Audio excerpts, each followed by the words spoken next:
welcome everybody to our Heber Light and Power board meeting for December 14, 2016. The time is at 5 p.m. Meeting at 31 South, 100 West at the main office building. Acknowledge the presence here today of Mayor Bonner, Mayor Koalas, County Chair Kendall Critton will join us a little later on.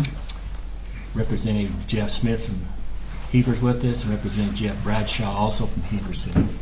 Acknowledge our great staff with Heber Light and Power and for putting together agendas and especially the budget we get to talk about a little later tonight. To begin tonight with, we have a consent agenda, which is our November 16th board meetings, November 2016 financial statement, November 2016 warrants. There's no modification change. I look for motion to approve the consent agenda. Also move. I'll second that. Mr. Jeff Bradshaw gives the first and Mayor Bonner the second. Any other discussion on the motion? I just had a question here on one item. We do go out and do blue stake, I guess, don't we? Yes. The Center Creek construction.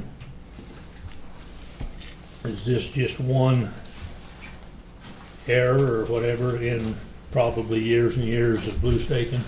Well, I wouldn't say it's one error years and years, but this was an error that cost us some money.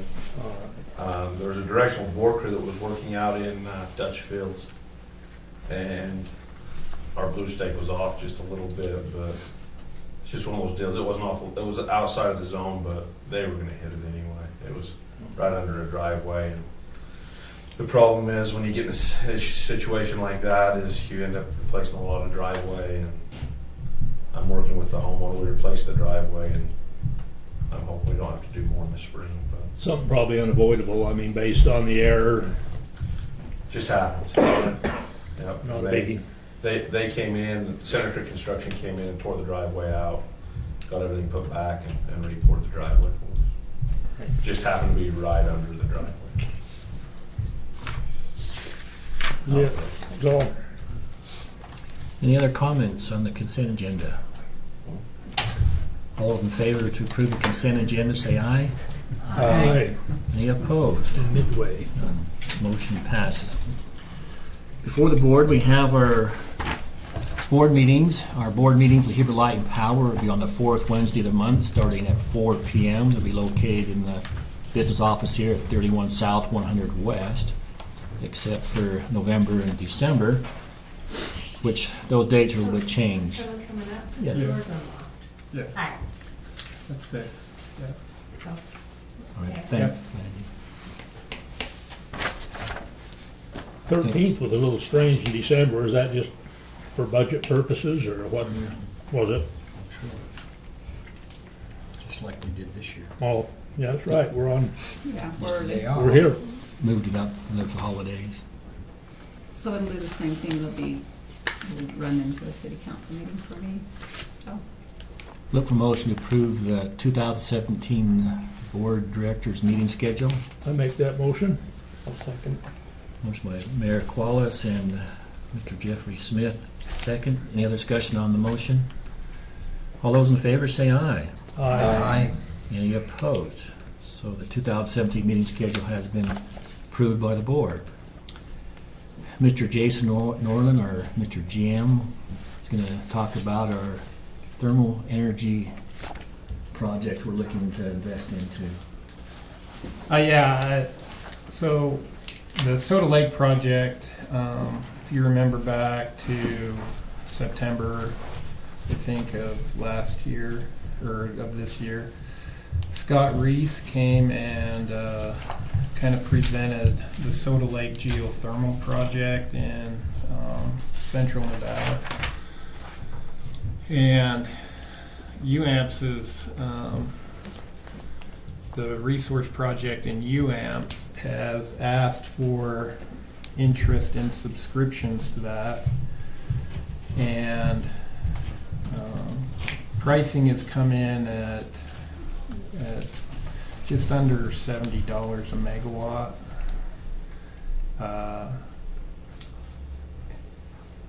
And we discussed it in risk management committee, and, you know, it is a carbon-free project. It is a little on the pricey side, but risk management committee talked about subscribing to that project for about 2 megawatts or 2,000 kW, and just wanted to know if the board was okay with that recommendation, or would like to see a different number, or you know, do you have interest in the project itself? So Are we doing this based on what, to balance our portfolio with renewable type energy, or are we looking for, actually for power, this isn't, probably not the cheapest power, but it's not even close. It's about double what market is. But it is a carbon-free resource, and they are offering a long-term PPA. So to stay within risk management policy,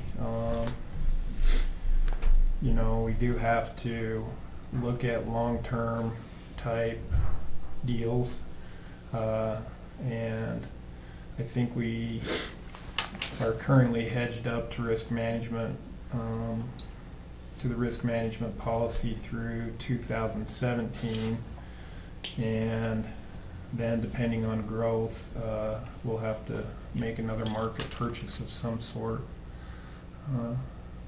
So it's just one that we've been looking at. You know, I don't know if it's going to get subscribed within UAMPS. I can't tell you that or not. And if we go in for 2,000 kilowatt hours, then we will pay our proportionate share for the rest of the UAMP studies that would go forward as far as transmission, path, you know, what kind of say the UAMPS group would want in the technology itself that they're upgrading the plant with, those types of things. So I look at it as a long-term commitment. We need to find some more energy sources. We're gonna be losing some in the future, the coal plants going down.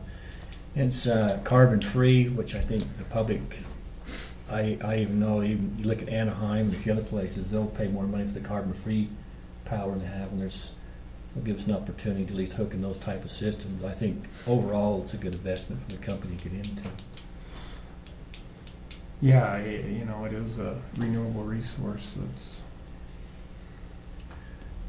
There's some business out there won't even buy the power unless you have a carbon-free line hooking them up. yeah, you know, we haven't got a lot of pressure on that yet, but I mean, it's certainly out there. it's a conservative investment and a good source. I think it's good for us. So what's the cost again to the company? Well, right now the number is at $70.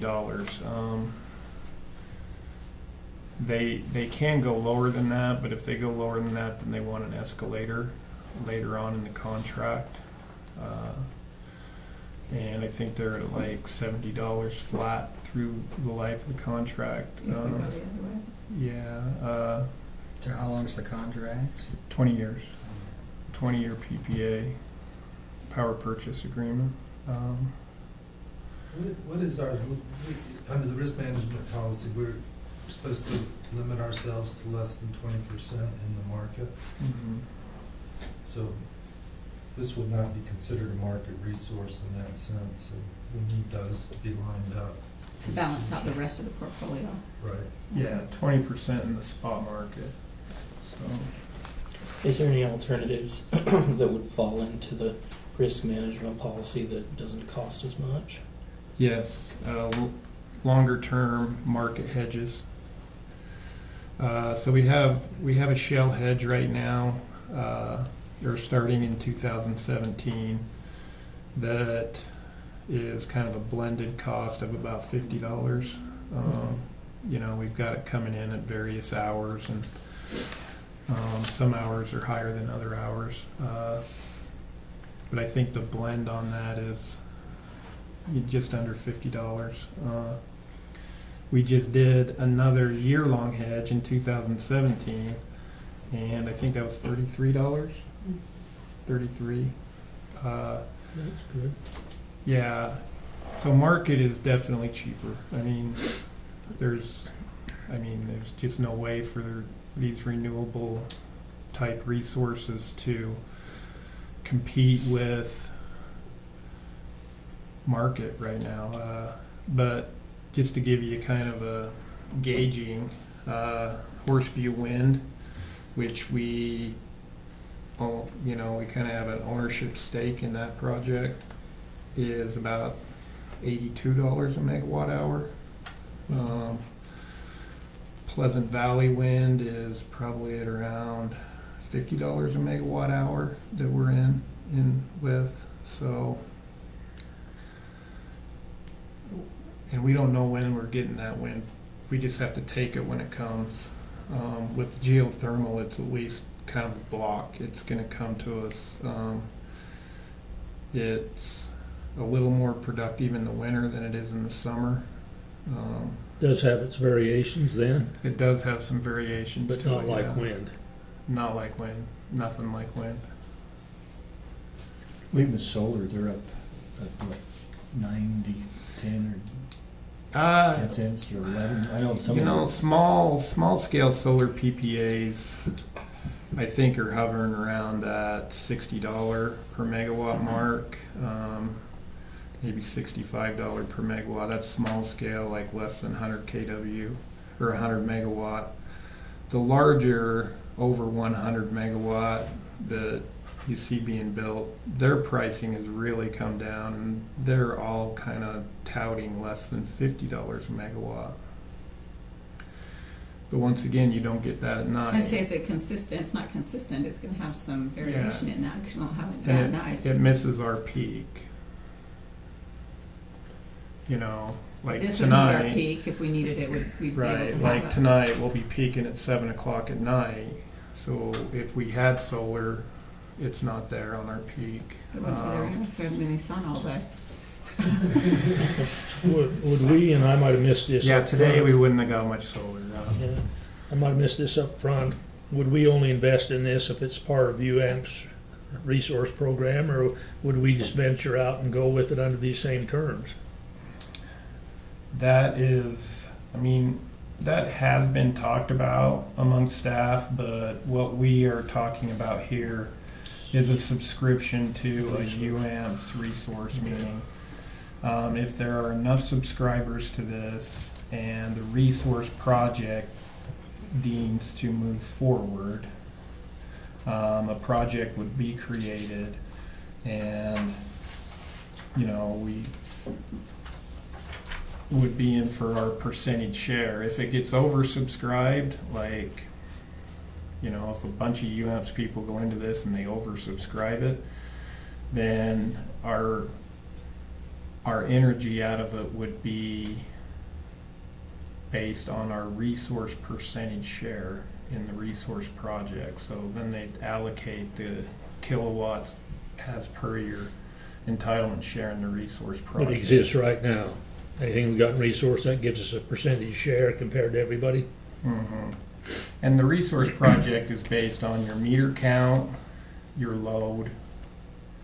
So, I think it'd be good to go ahead and throw our hat in the ring on this one, just for, you know, for the 200 megawatt. no, 2,000 kilowatt.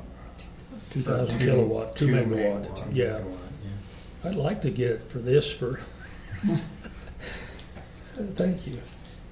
No, I think it'll balance the portfolio. It's got better coverage than any other low carbon alternative.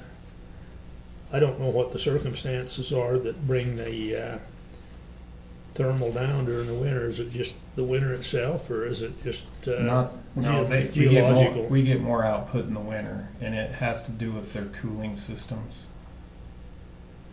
So their cooling systems on their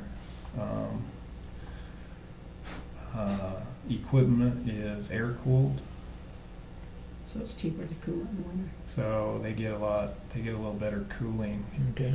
capacity in the winter time than in the summer. So Gotta tap into the geothermal water in that way.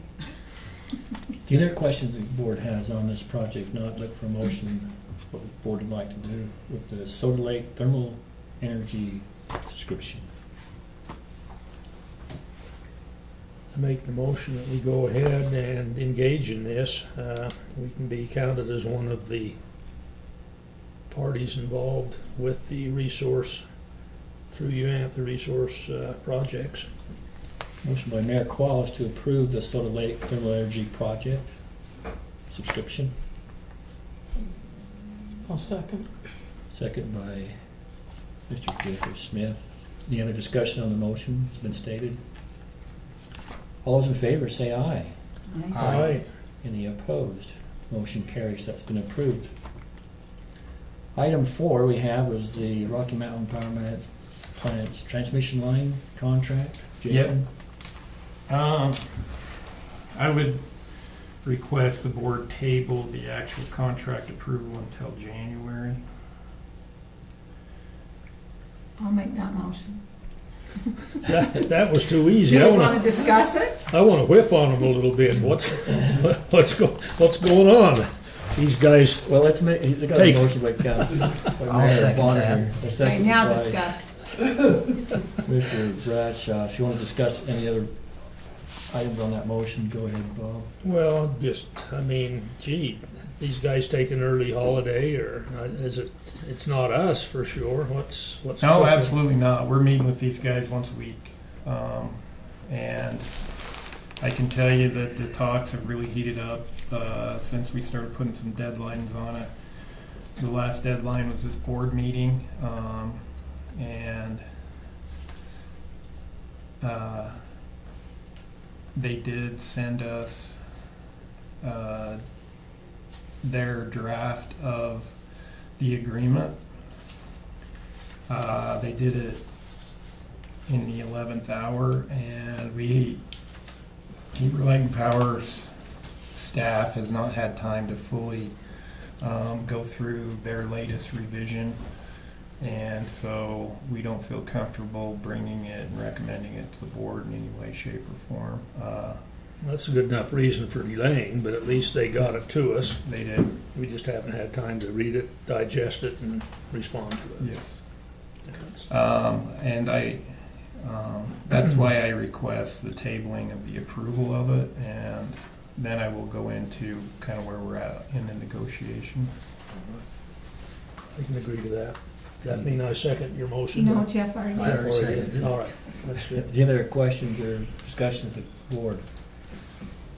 I'll take a vote. All those in favor say aye. Aye. Any opposed? None. Motion carries. So that item, Rocky Mountain Power transmission line will be tabled until, I guess they're either ready or next January then. Yeah,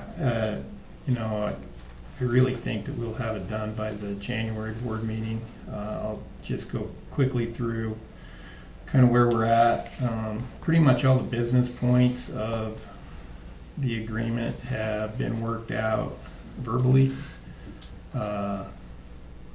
We are doing kind of an applicant cost share with Rocky Mountain Power on this line. So we're going to be bringing certain things to the construction of the line, and they will then apply that towards our percentage cost of the line. We have agreed on the right-of-way splits. There are some portions of the line that we will need to purchase right-of-way for, meaning we're going outside of our prescriptive rights, and moving the line, out of like the Heber City, or the Heber City Center. And so we will have some right-of-way costs there, and we've agreed to a 45-55 split, us paying 45% of the cost, them paying 55% of the cost. And then throughout the line, we have requested betterment provisions throughout certain sections of the transmission line. And those are areas where we would like underbuild where there's not currently underbuild. And some of that is three-phase underbuild, and some of that is single-phase underbuild. And so there are various percentages for betterment through the line that we have agreed on, and where those betterment locations will be. Those are future additions to the first step of putting it all together. In other words, we put it all together under one contract, and then sometime in the future we'll underbuild, and that would be a percentage of the. Yeah, or it's currently underbuilt with, like, say, number 2 wire, and we're asking for a betterment of going to 477 conductor. Oh, So okay. they've underbuilt Okay. it, and we want them to upgrade it to better. No, our line is currently underbuilt, Oh, okay, Oh, okay, and the conductor, if we're gonna rebuild it, we want the conductor more, Okay. so we would pay for the percentage of that cost difference. okay. Anywhere where we're not changing the line at all, we don't pay anything. I had a total different vision. I was figuring on. So, right, though, I appreciate it. I'm clarified. And probably one of the biggest changes that's come up in the last couple of weeks in the talks is Rocky Mountain Power has agreed that they really cannot meet our timeline on the next section that is permitted on North Highway 40. And so to accommodate us and our timeline on that section being built out, they've agreed that Heber Light and Power can go ahead and build that section on 40. So we're talking about from Coyote Lane to where the bypass road starts. And the cost of that will go into our cost share provision. So We'll pay the whole cost, and then. we'll pay the whole cost But then we'll be subtracted out of and then something on the add other us end. something on the other end. Will that be subbed out? Or will Yeah, we we will bid that out, and Is that on the 45-55 split? No. That's different. no, the only 45-55 split is just on right of way. Okay. That line's gonna be from Cody to that pipe was about a mile, About a mile, yep. so it's about $1 million. Million mile. About $1 million, yep.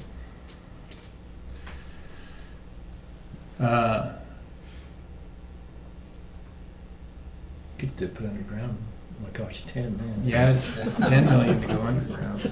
Let's do it underground. But that's kind of where we're at in the contract. I mean, that's quickly going over kind of the business points that we've agreed to. That's at a very high level too. There's clearly some more detail that I'll bring when we get the contract completed, because as you all know, the devil's in the detail, and that's some of the stuff that we're still hammering out. But I think we're in a good position, and because we're doing kind of an applicant build cost share with them, I think that's a better way for us to control costs throughout the entire project. And that's where some of the detail we really need to focus in and make sure that we're protecting ourselves on that side of it. And the rest of the team, anything to add on any of that?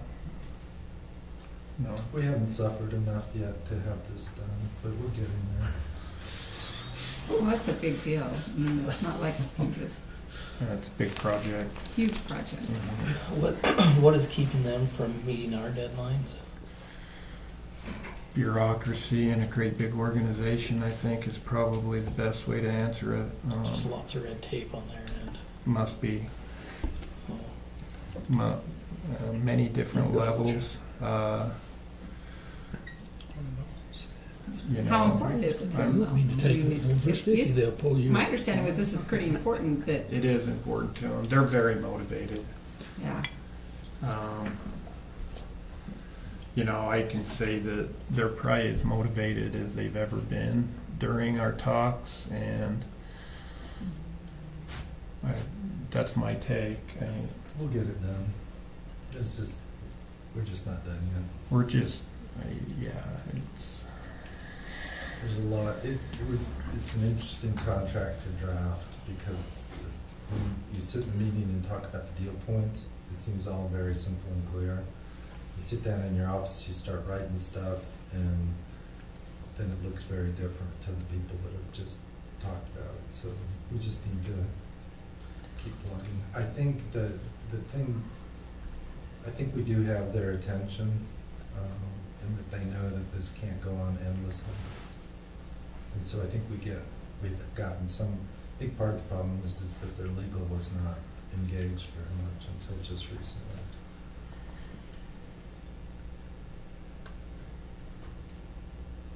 Well, we appreciate your joint tenacity and keeping after them and coming to some conclusion where we can at least start making some movement forward rather than sit and let it impact us beyond our capabilities, or we have to get extra money, or just use what we have and then get it paid back. I think we'll get that kind of all straightened out before the next meeting too, so that we have a plan in place to present to the board on. so before we ever start building anything, we'll have a good understanding of this will get paid back this way, or? Yes, and we'll have the protection of the contract that we're putting together to make sure that when it's all said and done, we get our full value back for the 2 miles of line that we have built.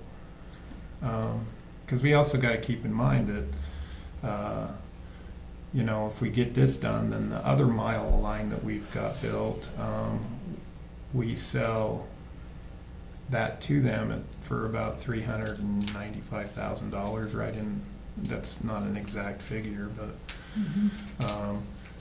but that's what's left owing on that if we get the line built from there to Midway, from Jordanelle to Midway. So.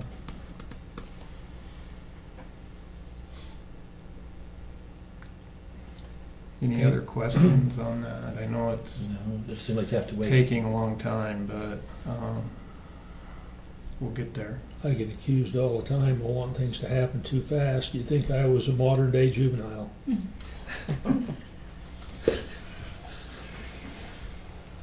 No, it's, as long as we're moving, appreciate the opportunity that we have to go ahead and keep things flowing. So I know at one time we had kind of a proposed timeline, I can't remember what that is. So maybe at the first of the year, if we can kind of get another, I can go over it quickly with you verbally. I mean, we would really like to get this next mile built prior to the development going north of town, and get the express circuit coming out of College Substation fully built in. And we'd like to get that done in 2017, by August of 2017. Their timeline then, they got a lot of budget dollars freed up to start acquiring right away in 2017, and then they would be ready to build in 2018 with the job completed in 2019. and Midway's portion would be probably 19. Yes. Would you not agree? I would say construction 18, 19. Yeah. Okay. And Midway's portion, they're big, so when they get ready to land, they're gonna blow and go, and they'll do it very quickly. So, Yeah. Yeah, I think you'll see completion mid-year 19 is the Mhm. feeling I get. Okay. You know, we just got some development and stuff that's coming, so we're gonna need to really work Like around that. And that's the second phase. So the first phase is Highway 40. The next bit that we really want built next is midway to gas plant sub. Okay. So, So that'll come even before the Northfields portion? yes. Okay. Yeah, I think that would be good. Mhm. The sooner we can get that in, probably the better. Yeah. Okay. All right. But yes, when we get this thing finalized, we'll come with a full presentation with a timeline on it, so. Any other general manager's report, Jason?